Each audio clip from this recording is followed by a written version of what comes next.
Good morning, welcome back to our mini blog. মঙ্গলবার সকাল সকাল স্নান টান করে ছাদে গেছি একটু রোদ পোয়াতে, আর হাতে নিয়ে গেছি এই বেদানার রসটা।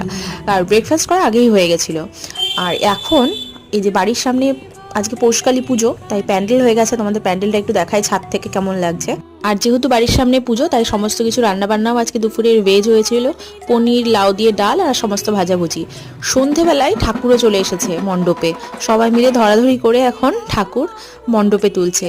কি মিষ্টি হয়েছে না দেখতে ঠাকুরটা, আর সাজানোটাও কিন্তু খুব সুন্দর হয়েছে।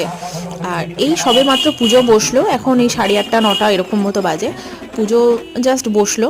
আর এদিকে আমাদের পাড়ার সবাইকে খিচুড়ি খাওয়ানোর জন্য চেয়ার টেবিলও পাতা হয়ে গেছে। পাড়ার সবাই বলে না, বাইরে থেকে যারা আসবে তারাও আর কি খেতে পারবে।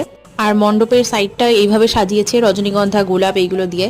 আর আমরাও কিন্তু সবাই খিচুড়ি আর আলুর দম দারুণ টেস্টি হয়েছিল, এটা দিয়ে ডিনারটা কমপ্লিট করলাম।